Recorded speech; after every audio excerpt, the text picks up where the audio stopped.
Back to Great Ace Attorney. That's fucked up. I had to, you know, assert my voice right there. I did that just before stream, too.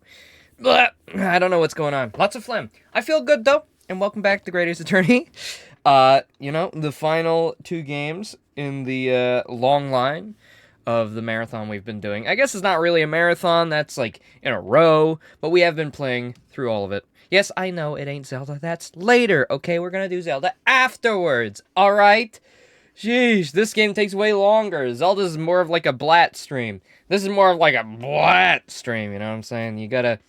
This is lengthy. This is gonna be like 3-4 hours. Zelda's gonna be like, well, probably 3-4 hours too. But there's a difference you get into this one, and Zelda's more like, you're just playing a Zelda game. Help me out here. I mean, this is more, story and voice acting and stuff, and Zelda's like, all gameplay. Anyway, we will be doing Zelda later. Don't you worry. I'm sorry I couldn't do it yesterday, because again, we got encapsulated, and I did a 7-hour stream. So, can I be blamed? But yeah, so last time we started off in Japan, which we found out was in like the 1900s, so 1900s Japan. Very fun. Got through our first case as a student who doesn't even practice law, so I don't know what's going to happen next. And then we watched the cutscene that introduced our Herlock Sholmes, who his partner unfortunately got instantly murdered in the first case, so we'll see what happens. But yeah, so we should be on our way to England, I think. If I'm going off how the story was going to go. So let's pop right in, I guess. Nothing else really to say. I don't think anything's really happened overnight. Nothing to touch on, so. Yep. Thank you, Foolproof. I did think that. I was contemplating starting the stream by saying that. I mean, it's too easy. It's too easy of a joke. It's right there. Oh, my leg is throbbing. What's going on? Something's not right here. There's trouble in the air.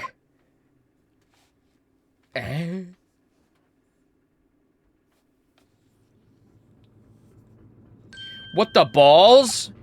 Wait. I can't move. Oh, fuck. What the? Are we incarcerated again? The sequel? That's how we started. Are we really gonna... Why am I in handcuffs? Again!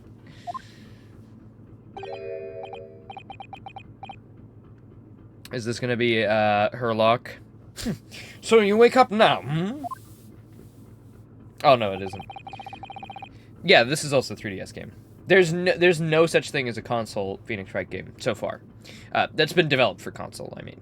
Obviously, we have the collections, but we don't have, like, an official console one. Yeah. I think these ones came out in 2016? Wait, let me check. Because the latest brand new Ace Attorney game was, the second of this. Hey, Google. When did Great Ace Attorney 2 come out? According to the information available, the Great Ace Attorney 2017, okay. That's a long-ass time ago. 2017? They launched this shit as the Switch was already out, and they didn't put it right on there? Unfortunate. Yeah, it's been quite a while. 8 years, so... That new Ace Attorney game's been cooking for a while. We had to drag you out of the wardrobe. We were in the wardrobe. I guess that we were in there. And the dick was throbbing. I remember making that joke. I do not believe how you could not wake up. You're a true cold-blooded man. You found me then. Duh, we found you. And now you pay. Criminal. I forgot they're all Russian. How long are you hiding in the tiny wardrobe, hmm? Sorry. Now you have been found. It is time to admit your crimes. Unless you want to find out how cold the ocean is, hmm? No, I'll tell you everything. Yeah, true. And then Capcom went on to release like a Monster Hunter exclusive to Switch, didn't they? I think there was it Rise? I think maybe it wasn't exclusive to Switch, but there was a lot of. It was seen as like a Switch game or something. It was very heavily like Nintendo forward. I remember hearing a lot about it. There's only one thing I'd like to know from you. Isn't that? Why did you do it? Why'd you take his life? Miss Susato? Wait. What did you just say? Timed exclusive, yeah, that's right. Take his life? Oh, God, I'm a murderer again.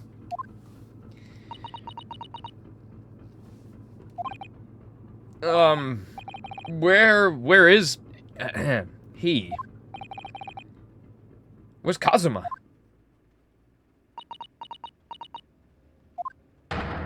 Ha! You pretend you do not know. You are a wolf in sheep's pelt. You are the killer. Do not try to make excuses. Oh, no, Kazuma. How did I know? How did I guess you were gonna die instantaneously? No! Ah? Kazuma-san was... Kazuma-sama's body was discovered not too long ago. Here, in this very cabin, that was bolted shut from the inside. His body?! Please, do not try to tell us you were doing this terrible thing in your sleep. Kazuma's dead? My boyfriend! He was the only reason I was coming to Britain! But he can't be. In these handcuffs? Surely you don't think I have to know. Why did you take Kazuma-sama's life? Answer me, please! No! No!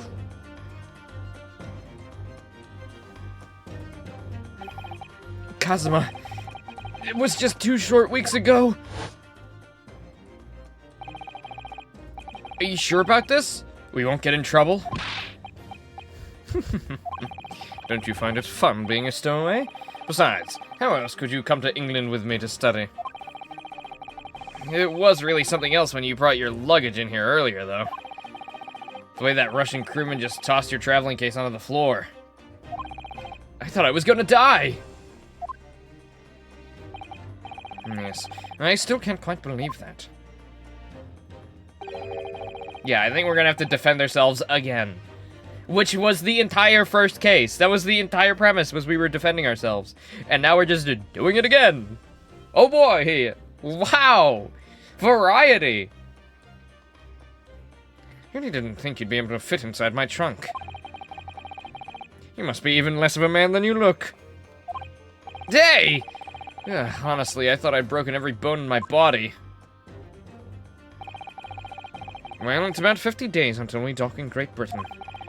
If you confine yourself to my cabin here, I don't expect anyone will discover you. I hope not. I get the feeling those Russians wouldn't be very forgiving of a stowaway. They're a sturdy bunch, that's for sure. What I want to know is, why do we need to keep it a secret from the young lady? From our faithful judicial assistant, Miko Toba, you mean? From your close friend, more to the point. Surely we can confide in her, couldn't we? I don't believe she'd give me away. No, but if she knew what we'd done, that would make her guilty by association. It's best that only you and I know about this. I suppose so. Anyway, it's about time that the steward is supposed to come and clean the cabin. I know it's cramped, but you'd better get in there, I think. It won't be for long. Anyway, compared to hiding inside my traveling case, it'll be a breeze. Yeah. What if the steward decides to open the wardrobe for some reason? Then I'll be in for it. Stop worrying. I tell you what, why don't you write "keep out" or something on a piece of paper? What? Then I can slick it over the wardrobe doors once you're inside? I don't know.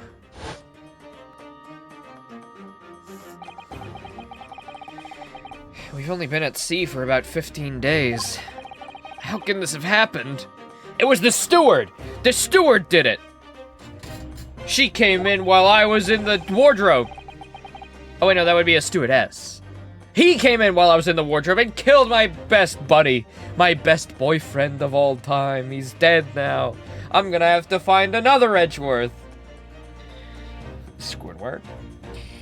Squidward out.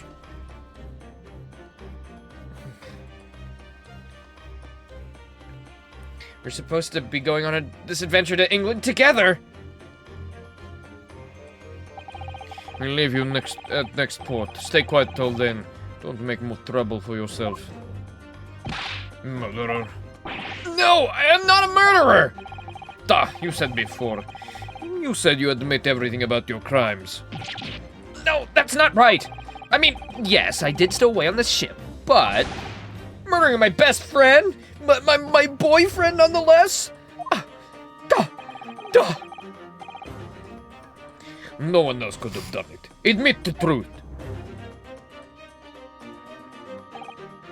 Chisaru-san, please, tell me what happened. I need to know. Very well. But there's something I would like to ask you, too. Oh, those eyes. She looks like she's ready to destroy me. This nightmare is getting worse by the minute. I suppose all I can do is try to find out what really happened.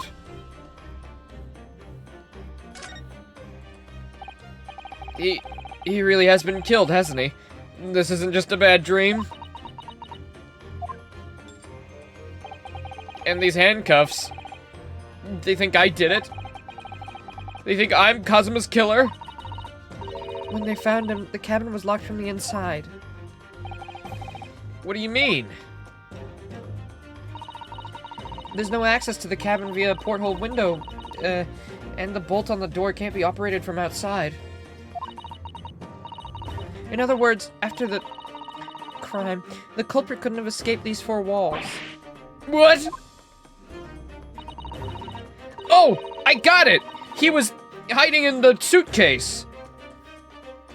Here, I got it. So, he killed him, hid in the suitcase, and then once the coast was clear, he bolted, you know? Or maybe he died in there. Have you checked the suitcase? I'm just saying. I crashed out too if somebody accused me of killing bro. Not only is your bro dead, but you're accused of killing him. Or do you have some other explanation? Okay, all I remember is getting bonked on the head, my dick was throbbing, and then now my best friend slash boyfriend is dead, and I'm being accused of killing him. This is impossible. How did he die then? What happened exactly? Are you still going to deny the charge, even despite the circumstances?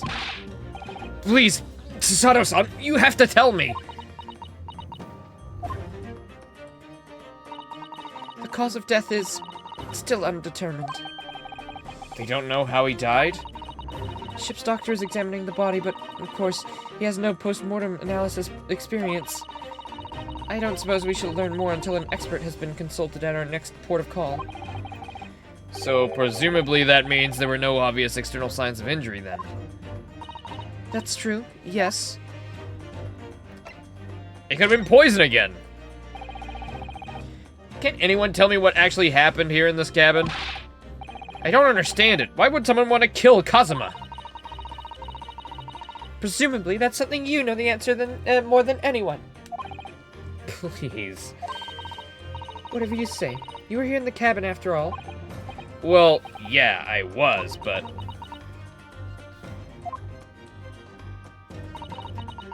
He'd always wake up before dawn and do his training first thing in the morning.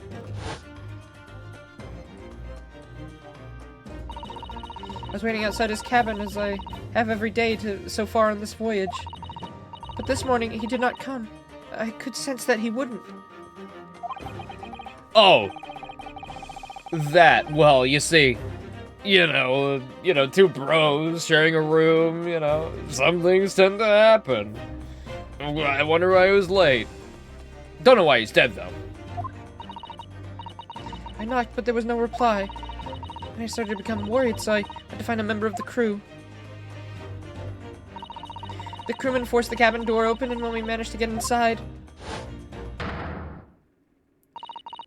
No. There was Kazuma-sama collapsed on the floor.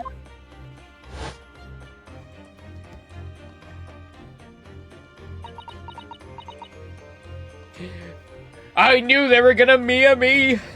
Mamma mia! The white tape there now shows exactly where he was found, I suppose. Ryunosuke is taking this pretty well. I would expect, some tears, maybe. Being a little upset. But no, he's totally chill about it, actually. I must have been asleep in the wardrobe somehow. I wish it wasn't the case, but... that's just very hard to believe. This is all very hard to believe for me, too! Trust me! I've told you everything that I know. So it's my turn to ask you a question. Yeah, alright. My head feels so heavy. It's still throbbing like anything. My dick, it'll never be... Only Kazuma knew how to handle my meat. I will never find another.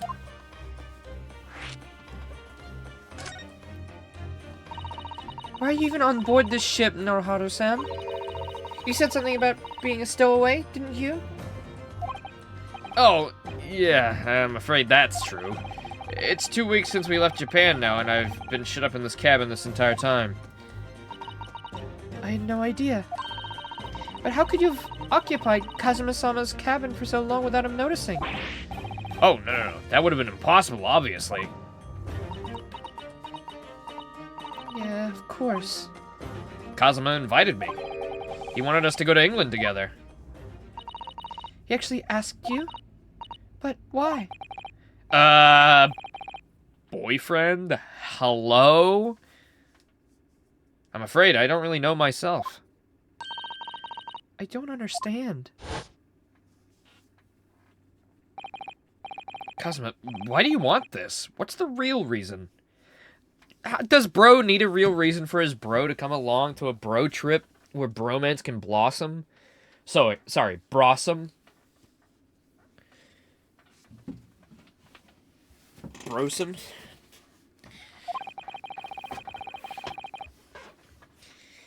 Why go to such extreme lengths to smuggle me to England with you? Secret! It's an idea that's been on my mind ever since the end of that incredible trial. I think I told you then, didn't I? That you ought to become a lawyer yourself. Well, yeah, you did say that. I didn't think you were serious. You have a talent for it. I can assure you of that. But I've never really thought of becoming a lawyer. Well, that's something you can decide for yourself. London is at the spearhead of cultural development, the center of the world in many ways. There can't be any harm in seeing such an important place with your own eyes, can there?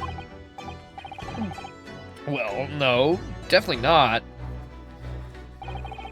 But on a personal level,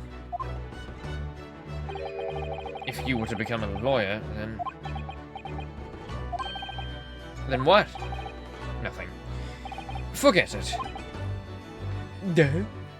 Ryu, you guys could start a lawyer firm together and be lawyer buddies. Be lawyer butt buddies. Come on.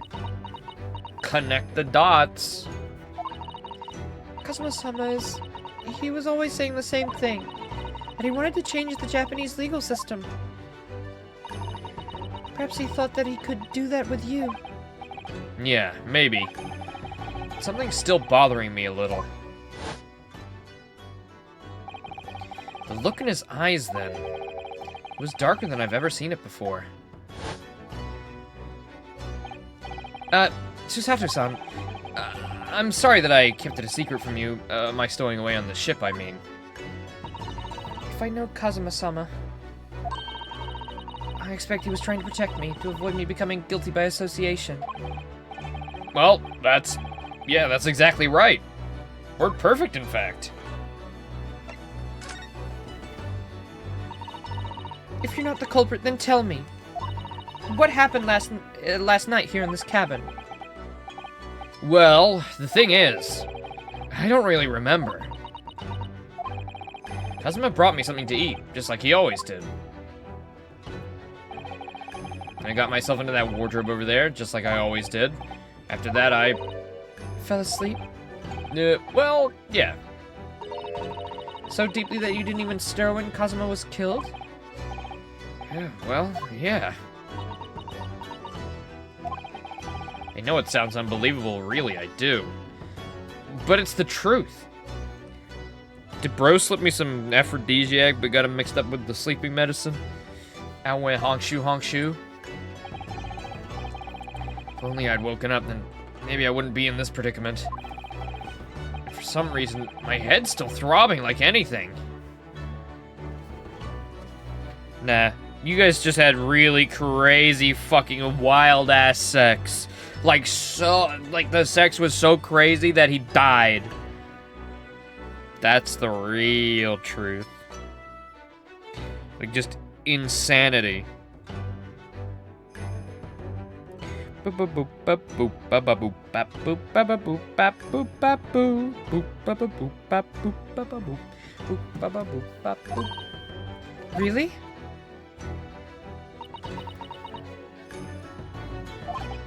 Ugh, is something wrong? Oh, no, it's... Please forget it. Sada-san, you have to believe me. I didn't do it! I didn't do it! It wasn't me! Oh, what did you miss? Boyfriend's dead. Yeah, that's practically it. And we're being accused again. So our running theory is that Kazuma slipped us some aphrodisiac and then they fucked so hard that bro died. That's our theory so far. I really don't want to doubt you. But the trouble is, there is no one else who could possibly have done this. My dick's still throbbing. Didn't you say it was your head that was throbbing? Oh, yeah, my head. In a sense. From a certain point of view. Kazuma, I don't understand. Why? Why did this have to happen? I can't take this! Don't try to go anywhere. You're the perpetrator of this crime. You can't leave. I can't allow that to happen. I'm sorry. I'll kill you too! Kazuma was killed right under my nose here, and I didn't do anything to stop it. Oh yeah, this room stinks. This room smells like balls. Now I'm supposed to just sit around with my hands tied while whoever did this walks free? No, I can't allow that to happen. Well, what do you propose you to do then? I'm going to investigate. With my big, comically sized magnifying glass.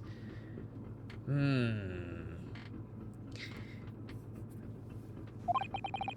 gonna work out who took Kazuma's life, and why, and how they did it. So I'm sorry, but you're gonna have to excuse me. Ah, yeah! Oh, shit.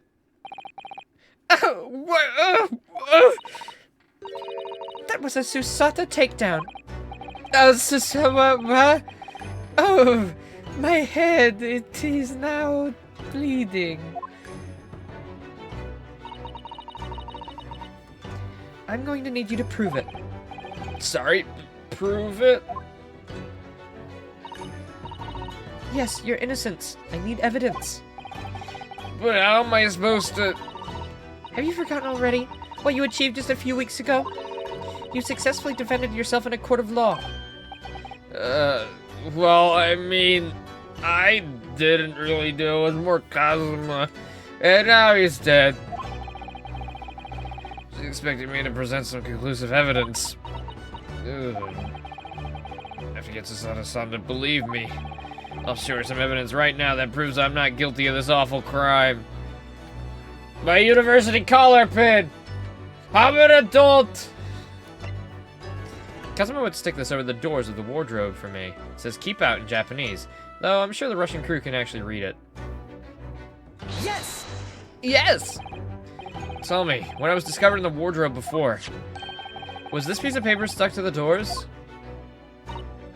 Oh, yeah, it was. I remember it clearly. I thought so. Kazuma always puts it in place whenever I went to sleep in there, just in case the cabin steward or another crew member decided to look inside. So naturally, he did the same last night as well. Yes, of course. The gentleman who discovered you peeled that sign from the wardrobe doors before he opened them. But if I were truly the culprit, I think he gave me brain damage. I couldn't have climbed back inside the wardrobe and stuck this on the outside of the door somehow. Yes, that's quite true. In other words, 5 more minutes. It's impossible that I killed Kazuma.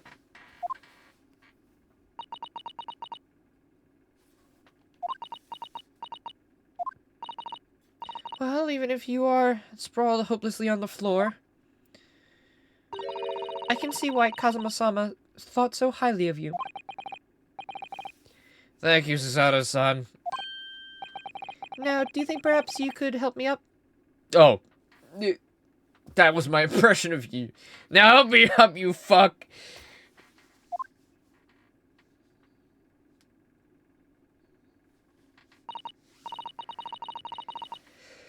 Well, in the light of that evidence, I don't see any reason why I should stop you from investigating in here, at least. Thank you. So you finally believe me? I'm sorry. No. What? I thought that was decisive. I'm not sure yet. The ghost could have put the note back on the wardrobe. I can't rule out the possibility that you used some sort of conjuring trick to put the... Conjuring trick? Yeah, they couldn't let the bromance happen. They had to kill him off instantaneously. What does she think I am, a magician? For now, I suggest you investigate as thoroughly as possible in here. I'll do the same. Alright, let's get to work. Please don't misunderstand me. I still have my doubts. Oh, okay, Maya 2. Or Proto-Maya, I guess, in the timeline. I shall be watching you to make sure you do not do anything that might disturb the crime scene. I wouldn't want you using your conjuring tricks to destroy evidence, for example. Right. Burn me at the stake, why don't you? Well, anyway, I should make a start on investigating in here. Examine everything I can. Kazuma, I swear. I will avenge your death. No, his sword. Converse.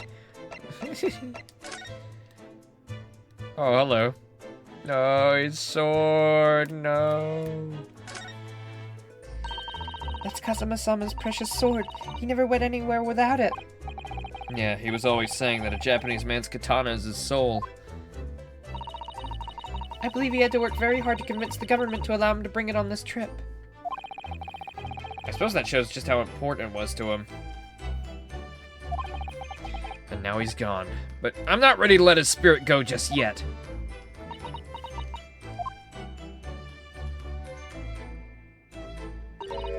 Oh dear, that won't do. What's the matter, Susato-san? Whenever I'm examining things, I always find myself so focused I forget to look around properly. Oh, yeah, that's not good. I don't suppose you're as foolish as me in that regard, are you, Norohodo-san? What are you trying to say? What are you trying to say here?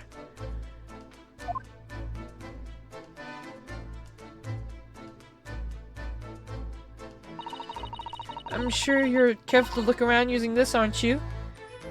Yes, I've played more than one Ace Attorney game. I know how to move a scene.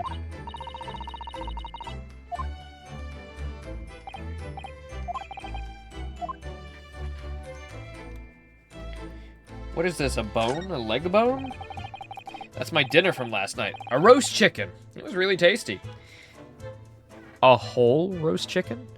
The entirety of one? One entire roast chicken? Is the main character at the bottom? Oh, 100%.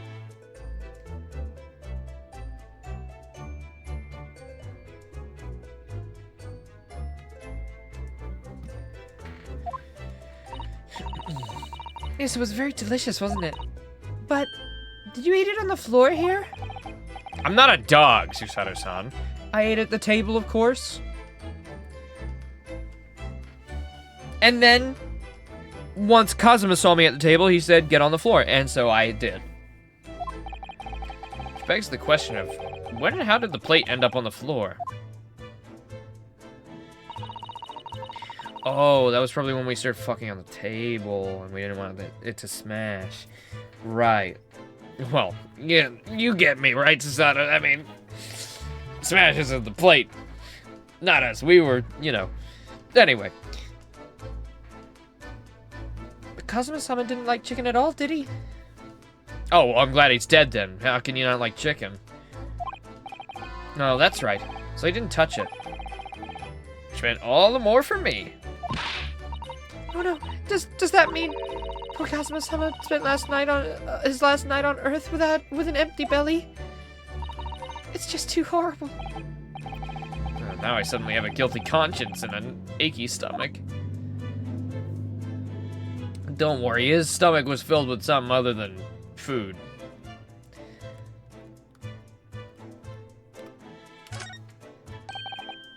Saiji, the Japanese word for justice.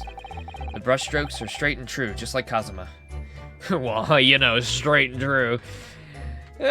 Straight's debatable. Yes, his calligraphy was always the reflection of his heart. Yet you can really look at those characters without feeling shame, knowing who draw them so thoughtfully. Of course I can! I mean, I'm innocent, so why shouldn't I be able to? Even though you stowed away on the ship? Now you're gonna bring that up, are you? I can't win. What happened? Boyfriend's dead. We're being accused again.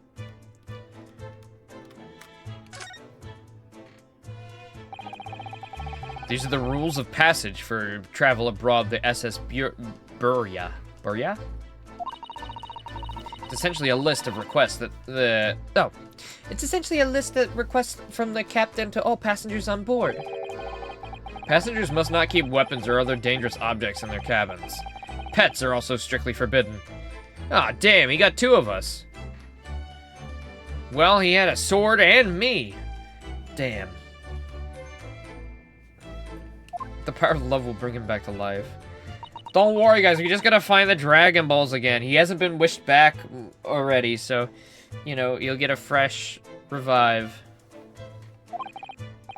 Why are you staring at me? Sorry, I was just thinking. Are you more of a dangerous object or a pet? Definitely the pet one. I mean, we shouldn't be talking about this. Well, one thing's for sure. Either way, I wasn't supposed to be in here.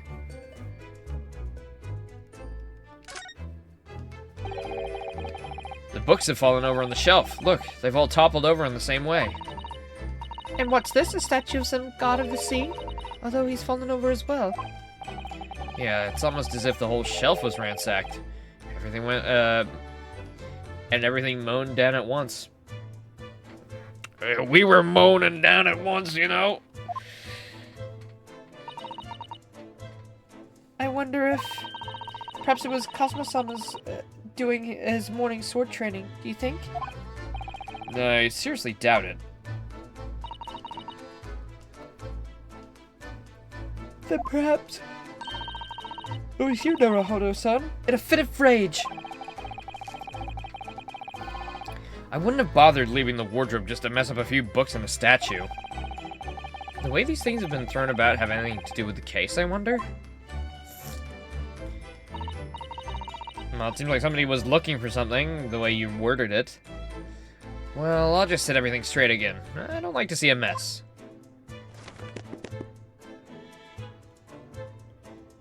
Obfuscating a crime scene. You altered the crime scene. You're going to prison. Fuck you. Defend yourself from that. We saw you. We did it. What do you think this is? Looks like broken piece of glassware. Yeah. You know, I was a stowaway. Nobody knew I was here, but they knew I was there, you know. Whatever the thing was, it appears to have been broken clean in two. The glass is such a beautiful color. It looks like a cute little Netsuke fastener from a kimono outfit. Not sure that sounds like Kazuma. He wouldn't have secretly carried a cute little trinket like this around with him, would he? Other than me, of course. And the mark beside it. What is it, I wonder? It is some sort of brick-like hue. Yeah, you're right. It is the color of brick, isn't it? Even though I don't see anything of the same color anywhere else in this cabin. The door is the same color. It's a very large traveling case, isn't it? Yeah, it carries a lot of memories for me. Memories? What do you mean? Well, that's actually how I stowed away on this vessel. I was brought aboard on that case. Ah, yes, I see it says this way up in Japanese. Which, in hindsight, I should have realized the foreign crewmen wouldn't be able to read. That was turned over and over and over, and then it was tossed on the floor in here. Oh dear, being a stowaway isn't as romantic as it sounds. Oh, well, you know, that was only the beginning. Whoops. Well, it was less painful than a Susato takedown. I can't examine the ink. Alright. Did Kazuma write that before he died? Looks like it's written in ink. He must have knocked the ink pot from the desk when he collapsed on the floor.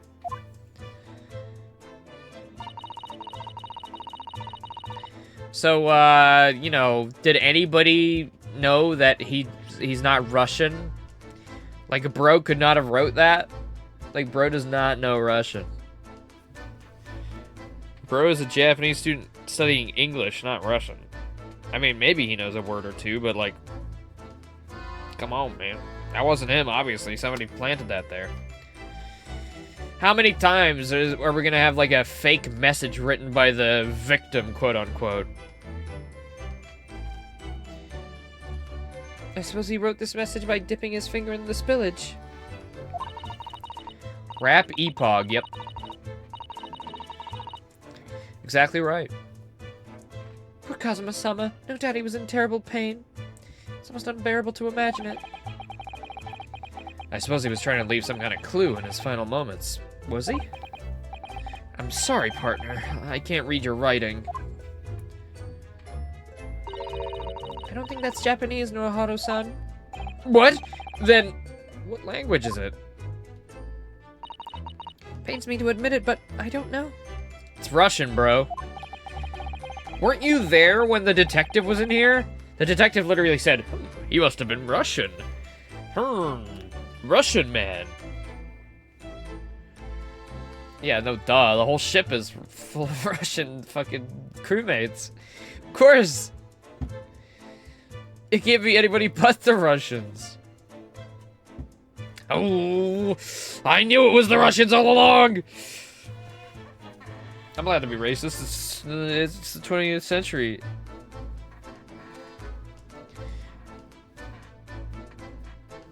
It's that guy standing in the corner. That's my prediction. You think it's that guy and not the big one we saw? It's not a foreign script I'm familiar with, but what does it mean, I wonder?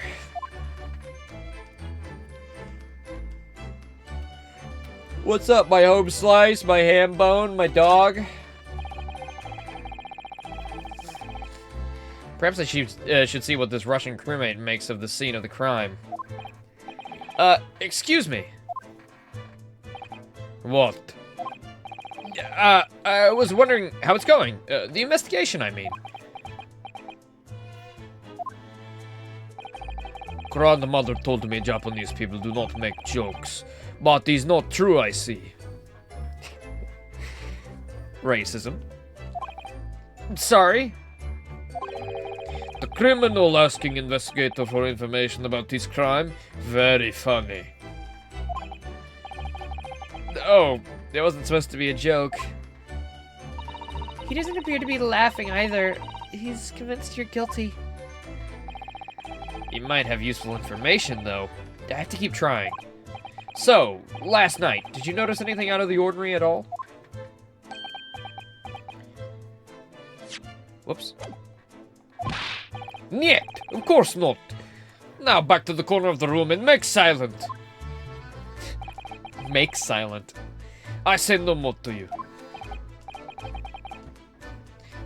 Did I hit a nerve? I mean, there was lots of moaning coming from our cabin last night, but, yeah, he seems a little flustered. Bro was a little jealous.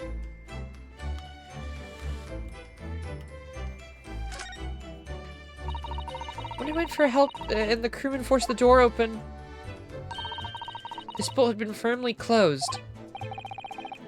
It's quite a small bolt, and not particularly sturdy. Just slides across to secure the door shut.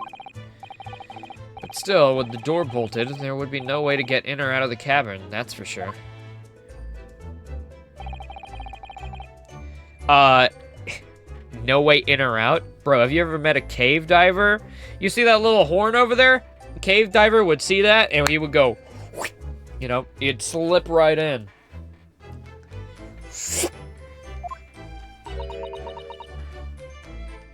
Twitch subs now $8. Is that increase or decrease? Probably increase.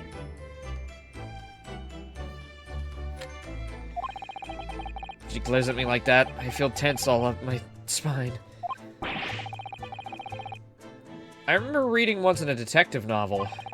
The culprit used a needle and thread to draw a bolt across the outside of the culprit used a needle and thread to draw a bolt across from outside the room in a situation like this.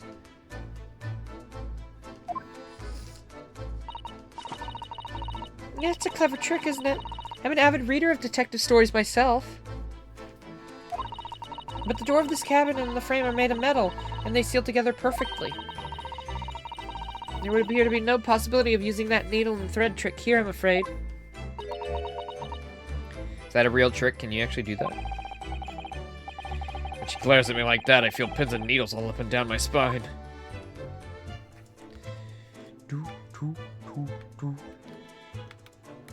Oh, I actually have to use the D-pad? Oh, interesting. I can't use the right stick, like usual. This is where dear Kazuma-sama would have sat whenever he was writing.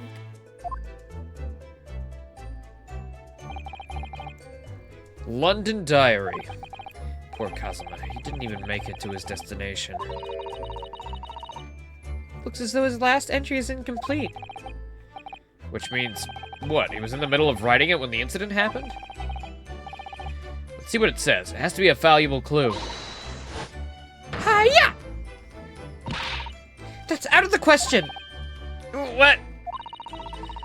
Kazuma-sama may have departed from this world, but you must not read his private thoughts. Well, I got to read his privates, but I can't read his private thoughts.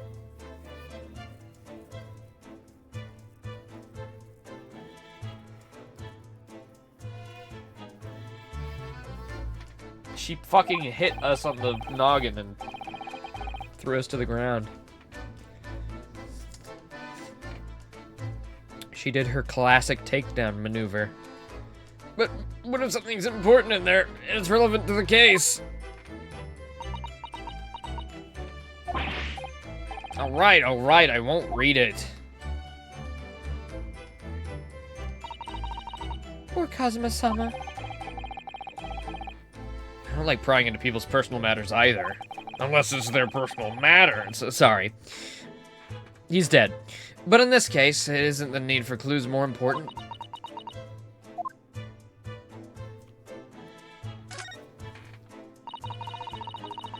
It's some 2 weeks since we set sail from Japan. Have you really been living in that wardrobe the entire time, Norohodo-san? I think living is quite the right description. It isn't quite the right description. Oh no, I suppose not. Although it must have been rather exciting, making this voyage in your own secret hideout. The trouble was, I never knew when a member of the crew might come in.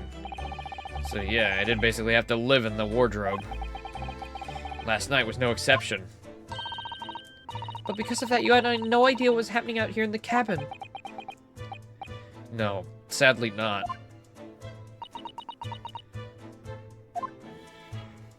Bro's back would be a fucking agony. You could not lie down in the closet. Like, I think Kazuma and our main guy are older than me, so, like, I already have, like, a little bit of back pain if I sleep wrong.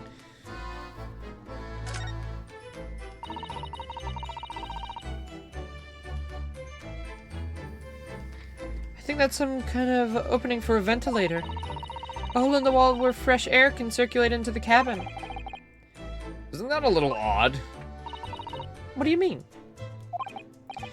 Well, this ventilator, if that's what it is, looks like it must connect to the next door cabin.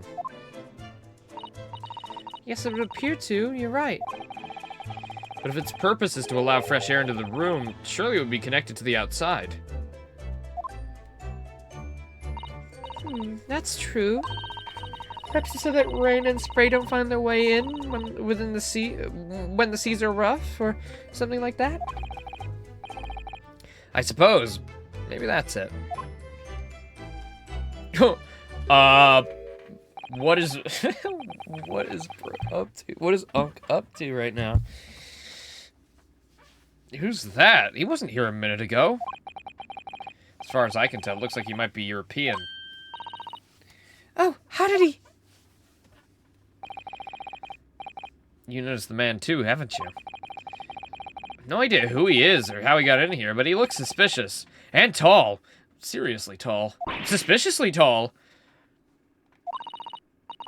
Norohodo-san, don't tell me. Do you really not know who that is? Well... Santa? Doesn't look like a member of the crew. Something very unusual about him. Something very unusual.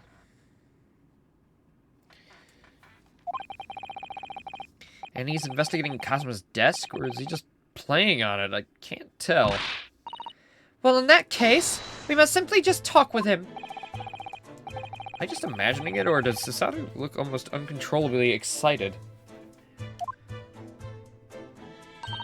By the way, I expect that you've noticed already, but just in case, if you press X on people when they're in the crosshairs, you can converse with them. Alright then, and I'll get that suspiciously tall gentleman in my sights and see what he has to say for himself. Sir, why are you suspiciously tall? How can you tell he's even tall? He's crunched up in a desk.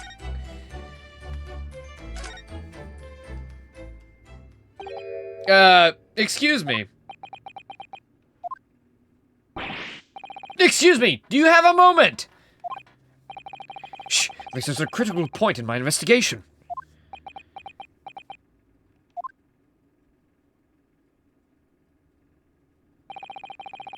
Maybe I should leave him alone. He looks a little unfriendly.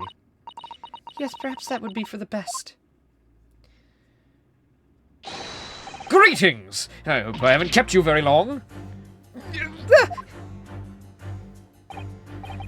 What exactly are you doing on Kazuma's desk just now?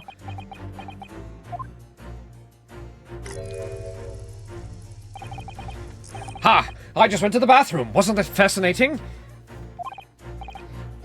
Sorry. What do you see? It's like he's looking right through me. Oh, yes. Everything is clear now. The train of reasoning has run its course. My deductions have crystallized. You have been in Afghanistan, I perceive. Just recently returned, if I'm not mistaken. Sorry? What? And now, whilst venturing towards foreign climes, you'll find yourself in a most troubling predicament. Oh, well, that's true at least. But how?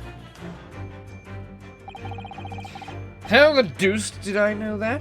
Perhaps it was really a most elementary deduction, hardly worth explaining. Have you perhaps managed to deduce anything else? But of course, a great many things.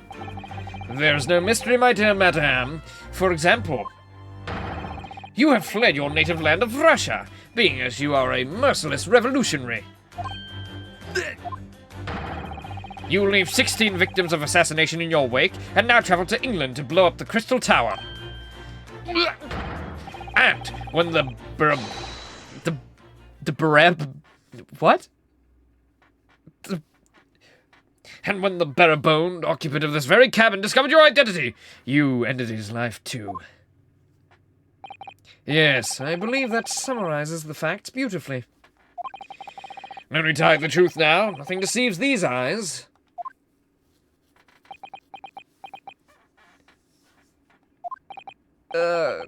Just to be clear, you're talking about me? Certainly I am. Do you see another in this cabin who fits the bill? A Russian assassin with 16 victims to his name? I don't even see one person who fits the bill.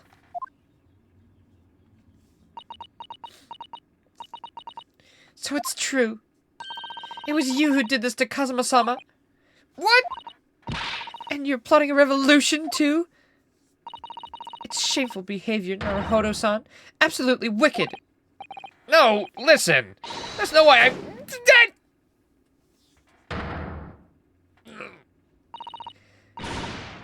Explain yourself. Tell me everything. This is ridiculous. How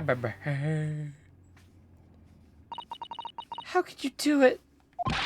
For pity's sake, open your eyes! I'm not a Russian revolutionary, obviously!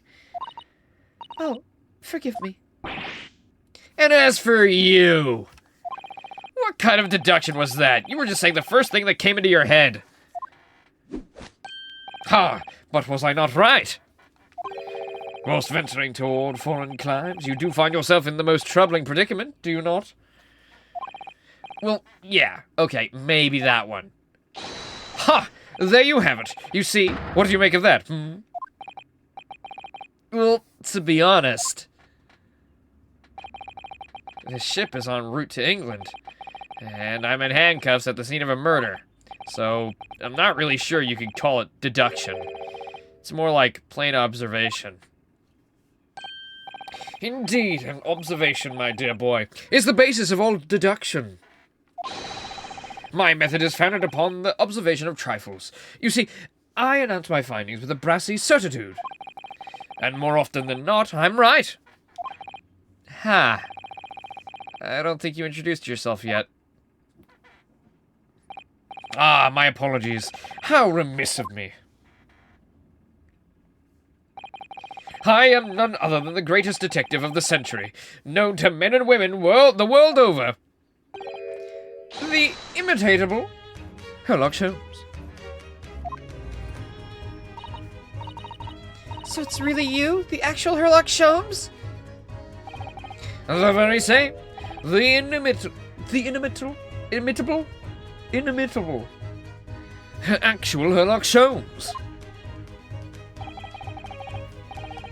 You know this guy, Susata?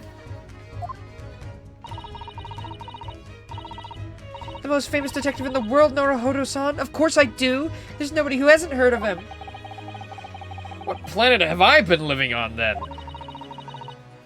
We must ask him what he's deduced. Oh, well, apparently I'm a Russian spy who's killed 16 men. I knew it! No, I was being sarcastic.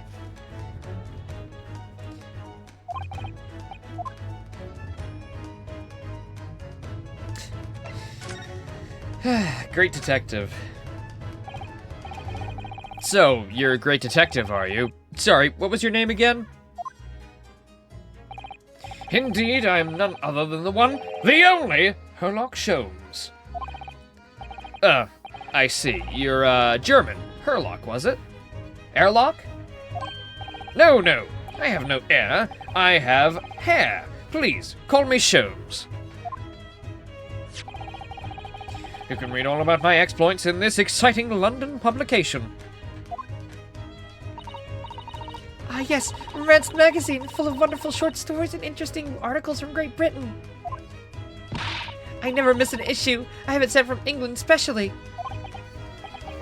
Yeah, here it is. The Adventures of Herlock Sholmes.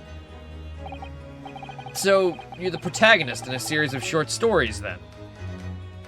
As in a fictional setting.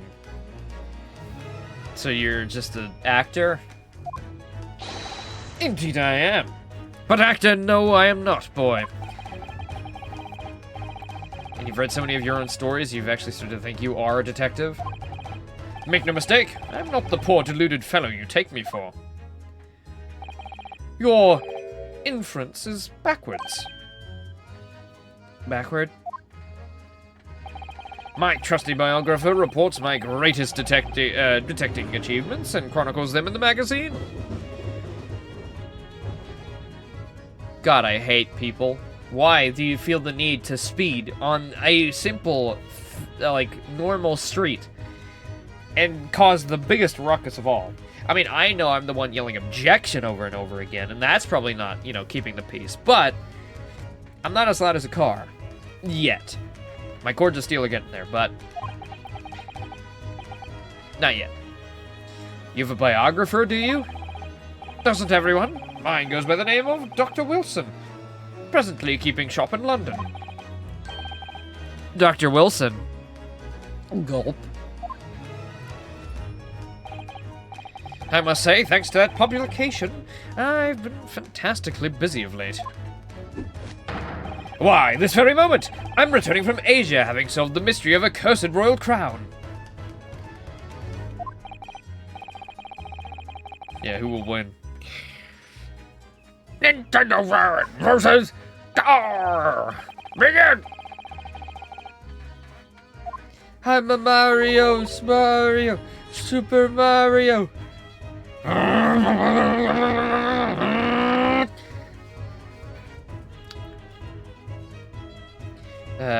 Really? I can't work out whether I should take this man serious or not. Deduction, you see, is, to me, a science, logical reasoning in its purest form. A science? Really. The astute observer notices even the most subtle of reactions in his subject. A furtive glance, a twitch of a muscle, a slight inclination of the posture. Fingernails, arm sleeves, furrows in the skin. All these things are data. Right. And the trained logician makes deductions from this data in the blink of an eye. The ultimate conclusion is, without fail, the truth. As I demonstrated only a few short moments ago. How can he look me in the eye and claim that? So see, I have a turn both for observation and deduction and fame. That is what makes me the one and only Herlock Sholmes.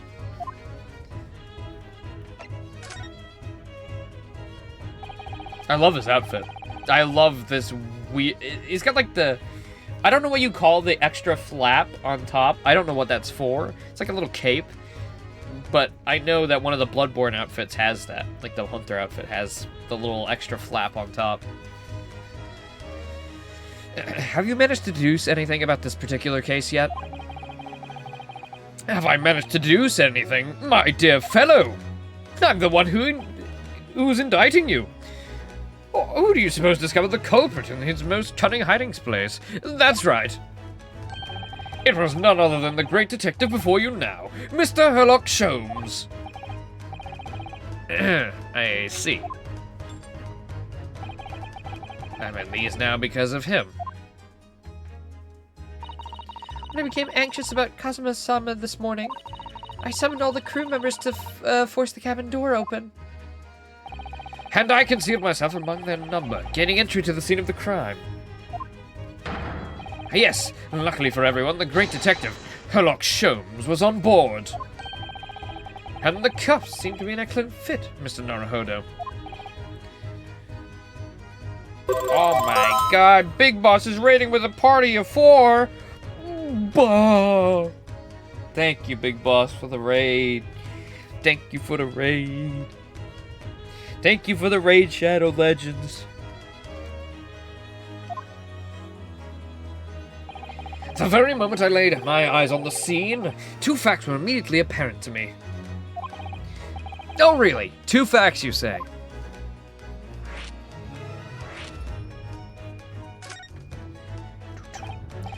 Mr. Sholmes, please, tell us. What 2 facts were apparent to you when you came into this cabin this morning? Ah, yes. But first, let us be precise. The 2 facts in question were immediately apparent to me. Yes, I understand, but what were they? Allow me to elucidate. The 2 facts that I deduced from this mere momentary glance at the scene of the crime were as follows. Number 1. The cabin was locked from within, rendering escape of the culprit out of the question. Number 2. The victim was Russian and killed following a dispute with an acquaintance. Hold on, Mr. Sholmes. What made you think the victim was Russian? Observe the dying message left by the victim on the floor.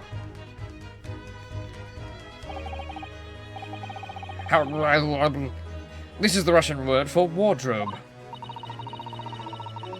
Do you really think Kazuma-sama would have left a dying message in Russian? In their final moments, many find their native tongue filling their head. For this young man, Russian. Kazuma was Russian, was he? Initially, I considered Garderob may be the name of the killer, but a certain Robert Garde, perhaps. But in the interest of thoroughness, I decided it would be wrong not to look inside the wardrobe there at least. We found Mr. Naruhodo sleeping soundly. I wouldn't say soundly. My dick was throbbing. I mean, my head was throbbing. Yeah, thank you.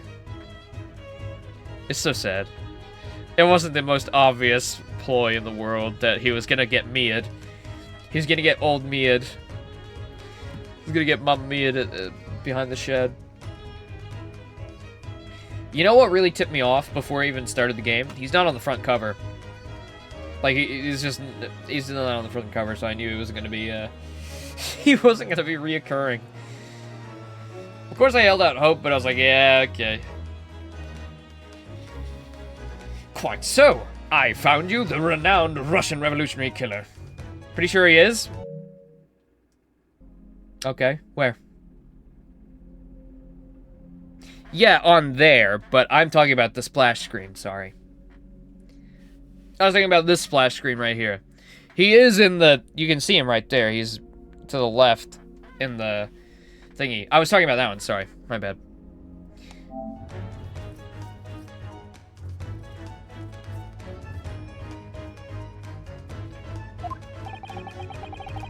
Why is it that I'm Russian too?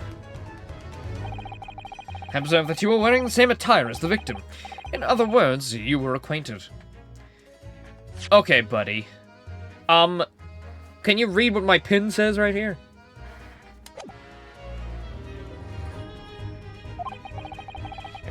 If my memory serves, that outfit is the traditional dress of the Russian people. Right. Our school uniforms are the traditional dress of the Russian people? I had no idea. And I had no idea a detective could get something so wrong.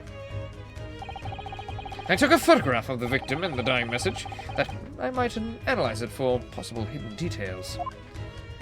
But I love this guy. Sholmes is very fun so far. Is he related to Gumshoe by any chance? Probably not. Probably isn't. But we are, like, dealing with ancestors here, so I'm not sure if we have any really confirmed other than Naruhodo. This was taken immediately after the young man was discovered before the body was removed. Yes.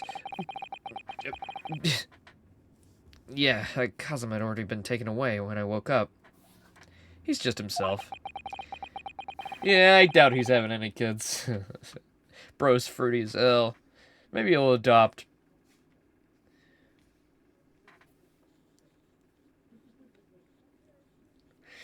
This is the first time I've actually seen him like this.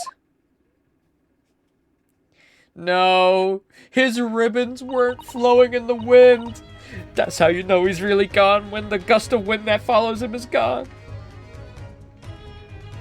Is he an ancestor too? Oh, our main character is Phoenix's ancestor. Phoenix is a descendant of Mr. Naruhodo. Because Naruhodo is Phoenix Wright's last name in Japanese. Apparently, we learned that last time. But I mean, it is kind of just obvious that they're related.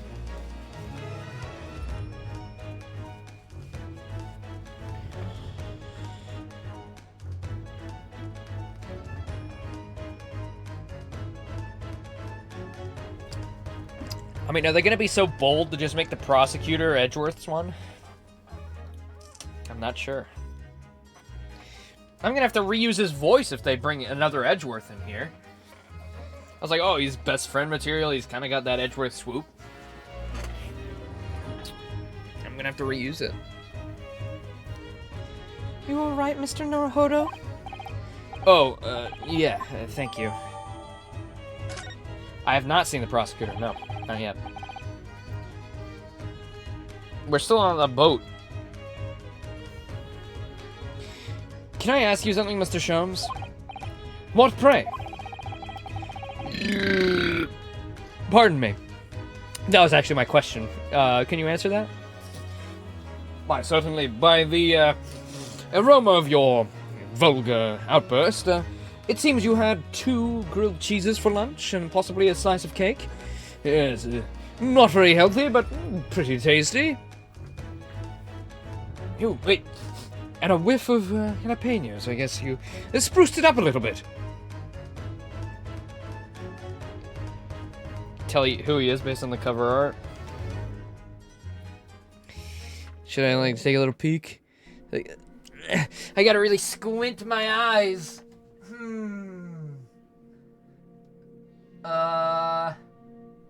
Well,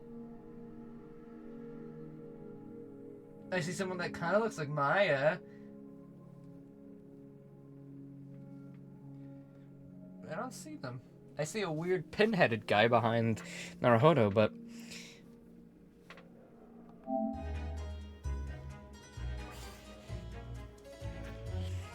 You mentioned Russia before as well, didn't you?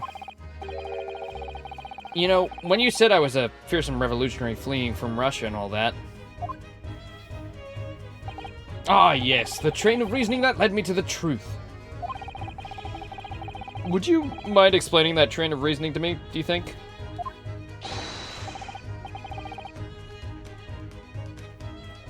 Yes, certainly, if it interests you.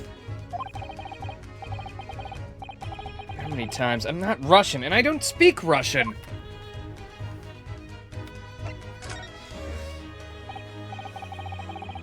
Can we talk about your deduction before the things you concluded about me, I mean? Ah, the now famously accurate, troubling predicament you find yourself in. How do you have 300 followers? Where are they? SpongeBob fish emoji. Looking around. Actually, it was the other details that I was hoping more to discuss. You know, the merciless Russian revolutionary and Assassin of 16 part? Ah, yes, the more sordid details. It was a fairly commonplace deduction. Here, we have this morning's paper. The main headline reads... Revolutionary Vilon Bolshevik flees Russia via Shanghai. You think I look like him? This vessel made a port call at Shanghai yesterday, and last night the young Russian was murdered. Since when was Kazuma a Russian? Sounds like Mr. Sholmes has concluded he was Russian because of what Kazuma-sama wrote on the floor. It was a simple act of reasoning to release the culprit of this crime. To realize, that the culprit of this crime was the same merciless revolutionary. One who would kill his very man who helped him to escape after his true identity was discovered. Yes, you, villain Bolshevik! No! How can it be me? I don't look anything like this man, just look at his face! Well, you are a fearsome revolutionary after all. Therefore, you have no doubt learnt to revolutionize your appearance as well. Ugh, please. And I might add, your name does not appear on the ship's passenger list. Need I say more? Well, that's because I'm a stowaway. What about the other details? The 16 victims of assassination? The blowing up of the Crystal Tower? Ah, yes, the journalist clearly interviewed the man and printed all these particulars in the article. The deeds the man perpetrated thus far, and those he's plotting. Yes, everything about this revolutionary Bolshevik was included. There can be no mistake! Do revolutionaries usually agree to interviews with newspaper reporters? What about the part where you said I was just returning from Afghanistan? Also quite clearly stated here in the article. Bolshevik was recently returned from a period of subversive activities in a war-torn region of Afghanistan. Where even is that, anyway? This Afghanistan place. Here, take the paper for yourself. As a little memento of this great deduction. Thank you. I've absorbed all that is of interest to me within its pages, but I see no rubbish bin nearby. Alright, so I'm guessing this guy's the killer then. Right? I mean, that just makes sense. We don't really have any other suspects other than that one Russian guy who was in the room, in the corner. And you may find the article on the back page of interest as well. On the back. Cast your eye over it sometime if the interest might take you, though you may need someone to interpret. It's all written in Russian. You couldn't hope to read it. I suppose it wouldn't hurt just to glance at the article. Maybe there might be a picture or two. Alright. Rip. Who's this? Yeah, this is interesting. Have you found something relevant, Norharu-san? Well, no. I mean, it looks like it might be interesting. I can't read a single word, I'm afraid. No, nor can I. But look at this picture. Perhaps it's about a beautiful young Russian princess, do you think? She is very pretty, isn't she? I suppose you enjoy articles like this, do you? Well, don't get the wrong idea or anything. I don't know. I can't make any sense of it. I'm glad you noticed this article. Sorry to butt in on your little, what is this, a new sort of format of examining items? Well, anyways, allow me to give a short summary of its contents. Oh, thank you. Pops up everywhere, this Mr. Shomes. It's about the disappearance of a young lady last night. A renowned prima ballerina of the Novovik Ballet disappears from Shanghai.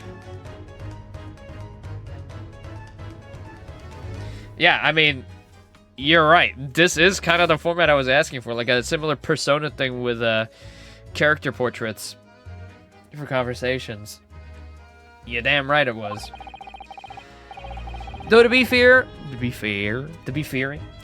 did kind of have this in investigations, and you know, every game you can investigate like items that you can turn over. You do have conversations in the investigation portion. However, you didn't really get, you know, character portraits, which is really cool. During a performance in Shanghai, the famous dancer was reported missing. She is, of course, the talented young Nikolina Pavlova. Oh, Pavlova's good. Would not mind a slice of Pavlova right about now. Why are Russian names so hard to remember? would appear the woman was in costume when she was found to be missing from her dressing room. Wearing the diamond tiara you see pictured, which is worth some 20,000 rubles. Sorry, rubles? You make that up? Oh, how much is 20,000 rubles? I have no idea, but I'm quite sure it must be an unbelievable sum of money. It's actually only worth about $10. They're not real diamonds. Sato-san's eyes are shining like diamonds themselves. The tiara is the property of the Novovik Ballet. It would seem the director is beside herself with worry. Yeah, I'm not surprised. The company is most anxious to recover both Miss Pavlova and the valuable tiara. They've requested international assistance at all ports with sailings to Great Britain. Could this be another case of the Russian fleeing his or her country? It does seem to be the Russian thing to do. I'm not even gonna dignify that with a response, Mr. Naruhodo. Good.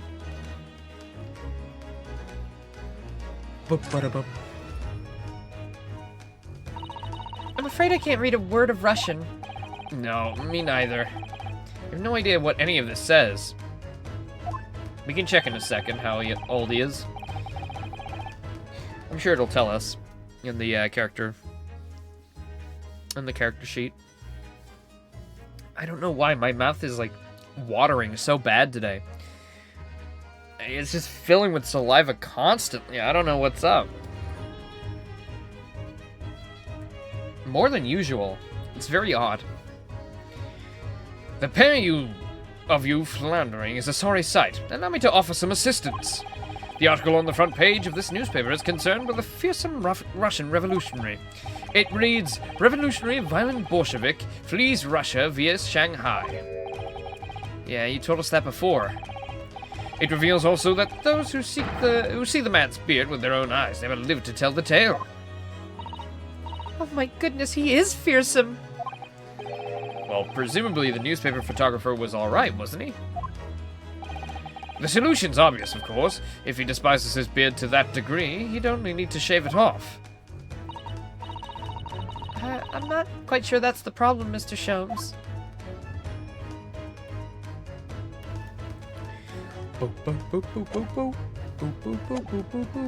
Wait, what? I got another newspaper? What? Oh, right. Got it.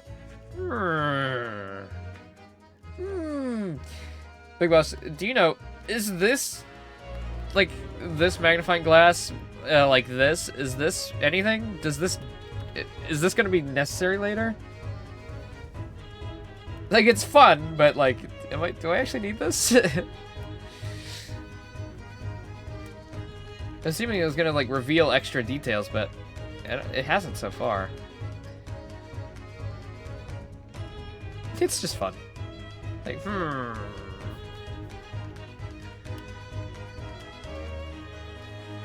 You know what? Maybe this was more so because on a 3DS it would look a lot more fucked. And so having something to magnify it would actually be useful. I think on a console where everything is HD and perfectly visible, it's less needed. But on a 3DS, this is like very, very much needed, I guess. Or how bit crushed it probably was.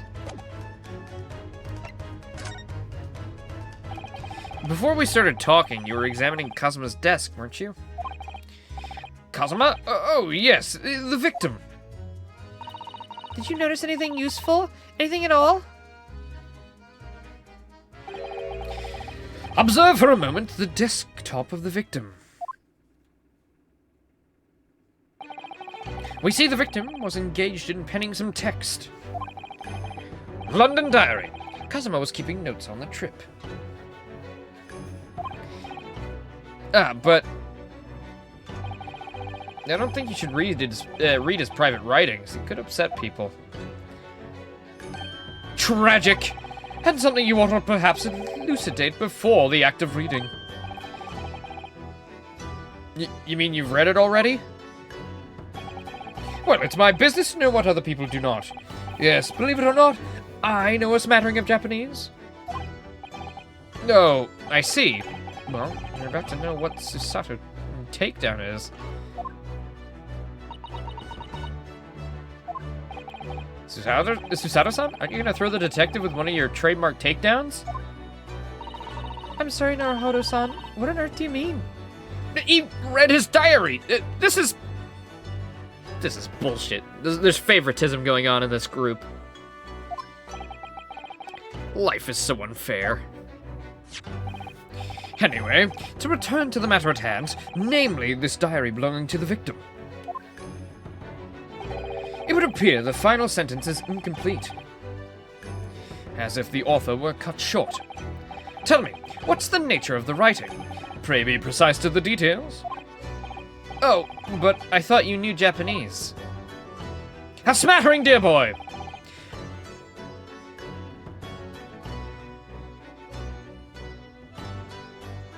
I didn't know he was gonna say that. I did not know he was gonna say that. I was just gonna say that in character. I'm a genius. I already understand this character completely. I was literally gonna just say a smattering, dear boy, no matter what came up, and that's exactly what he said. I'm a genius. I am John Ace Attorney now. Give me my badge of honor, please. A smattering, dear boy, a smattering! I swear to fucking God I was gonna say that before this text came on screen. I'm pretty sure I started saying it before it even popped up.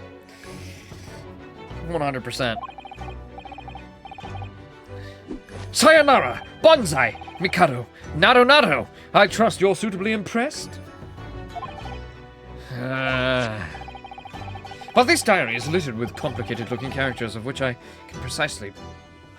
None. I can read precisely none of it.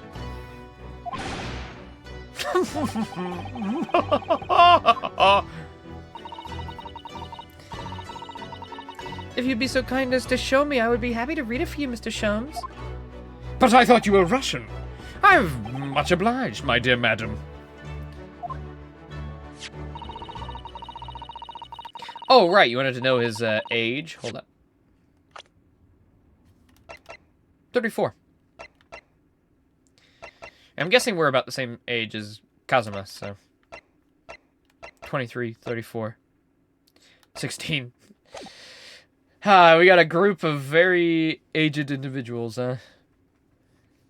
So is it just like, it's a necessary, like, need for every right descendant to have a, an underage assistant? Is that just, like, programmed into the fucking bloodline? Yeah, we must make underage girls do our bidding. Of course, they will be our assistants, and they will do all of the hard work. Sometimes their sisters will die, and, you know, we'll act as their guardian. Other times, funny. No, I guess Edgeworth did it as well. But it's kind of weird how often it happens. Like, Phoenix, you had Maya, Pearl, Emma. Edgeworth, you had, Kay. Apollo has Trucy, though Trucy is more justified, I would say. But maybe that's just me being a little biased, maybe. No, Maya was justified, too. It's just crazy that it's happened so many times. And now here, in the distant past. The final entry here in Kazuma-sama's diary consists of just 2 short sentences. The first reads, 1:23 a.m. I can hear a faint whistling sound. A whistling sound? These are very deep waters. Pray, go on. The second sentence reads, 1:35 a.m. It looks like some sort of speckled band is dangling from the ventilator grill. A speckled band? What on earth does that mean? I've no idea. I've never heard of that expression before. The ventilator grill, you say? The man was presumably referring to the lattice there on the wall, which connects to the adjoining cabin. Yeah, the adjoining cabin.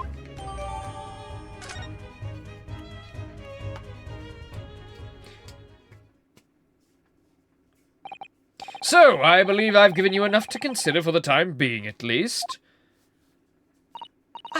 Do you have somewhere to go? As it happens, the victim's writings in his diary have piqued my interest. The matter warrants further investigation, I believe. And if I am still too long, the seasickness takes hold. Oh, I suppose you're thinking of investigating the cabin next door, which the ventilator connects to?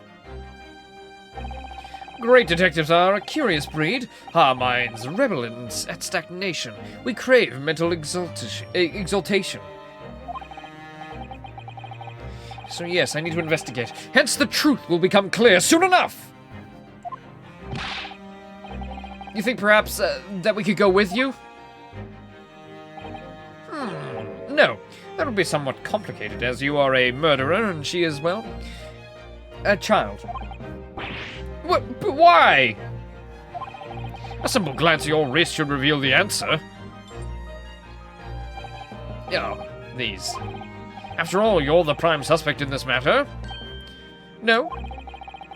There's no point in trying to turn it into a question. You're the one who... Oh. You're the one who decided I was the culprit in the first place. Whatever do you mean? I have no recollection of naming you as the suspect at any point. What about all of that calling me Russian? Was that just for fun? Are you just racist? You must be joking. You just said it only a moment ago. Dear me, are you clearly misguided? I would have no cause to say such thing. Well, actually, Mr. Sholmes, I did hear you say that too. You're quite sure? Well, that's very strange. I wouldn't have said you had the face of the criminal, do you know? You know, not really. So what, were you looking at my knees before? Some great detective you are. Well, anyway, that was then, and this is now. What do you mean? What I mean, sir, is this. If you are the culprit, then you must play the part more convincingly. Roll over and accept your fate. Okay, now he's just being plain rude.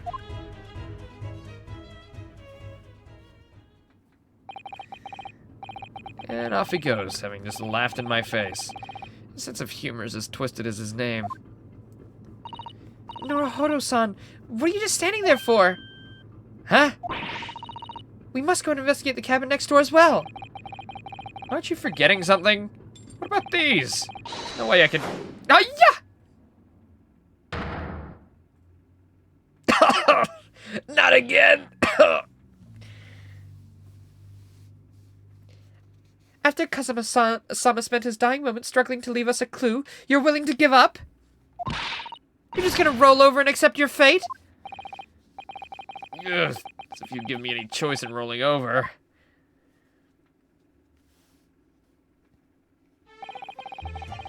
Well, I still think we have some investigation to finish off in here first, don't we? Let's carry on examining what we can in this cabin and wait for a chance to slip next door. Good idea. The situation doesn't look good for me, but there's still things I can do to help myself. I'll bite through the chains. I'm good at that. And I owe it to Kazuma to do everything I can to find a way out of this. And bring the real culprit to justice.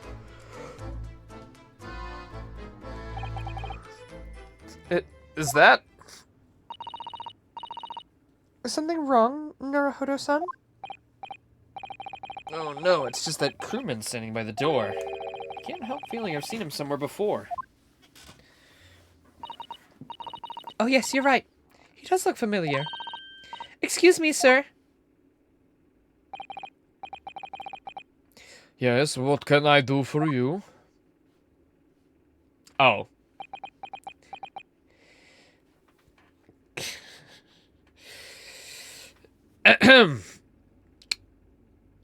Hasunaga, how's it going? Buddy? I recognize that face, but it can't be.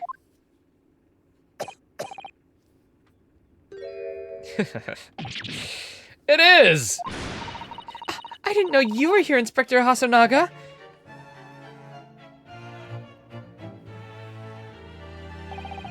Hello again. Hello. What are you doing here? I think that should be my line. I was so stunned when I saw you, my heart stopped. Nearly stopped, I hope. I received some special orders to go undercover as a member of the crew and board this ship. Again? You certainly seem to enjoy undercover work, Inspector. If there's anything I can do to help you, please ask. Never expected to see this man on board. Perhaps his presence can help me out of this hopeless situation. Presenting my pin. Inspector, can I show you this? What the? Is that the fabled Imperial Yume University pin badge? I'm not sure if it's really fabled exactly, but... So, you're a genuine student then? Sorry? Nothing like me with my regular schooling. You're something much greater. Is that what you're trying to say? Can I have my badge back, please?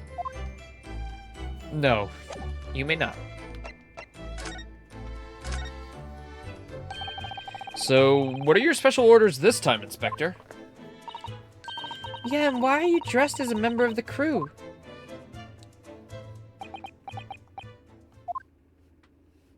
Isn't it like... He can't tell us. He's a private... He's like a secret fucking government investigator. Like, bro cannot spill secrets. I'm so sorry. Huh? This is all my fault. I take full responsibility. For what? My orders were to act as Asogi-san's bodyguard. Oh, and you failed completely.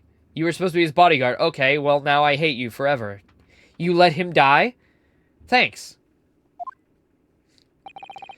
It was the Minister of Justice Jigoku pushed for this overseas study tour to go ahead.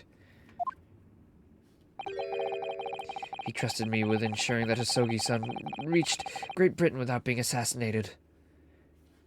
Well, it seems as though you failed completely. In every aspect. Assassinated? How could that even be a possibility? I'm not sure, but these are complicated times, and there are tensions between the world's greatest powers. Mr. Jigoku said we should be prepared for all eventualities. Goku said that? This is incredible.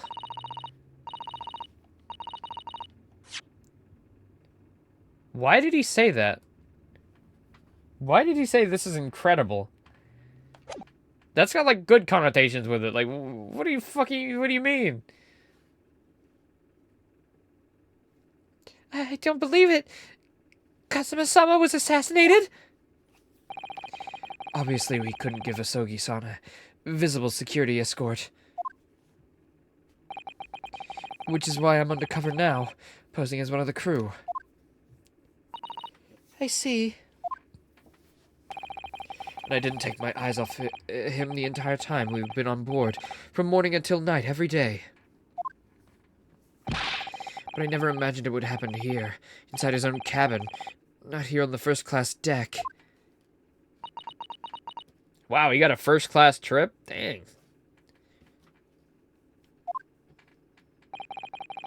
I failed miserably at my assignment, and Asogi-san is dead as a result. I'm a disgrace. All I can do is humbly apologize. Inspector. You're the reason he's dead? So if there's anything I can do at all that I can help to do now, just say the word.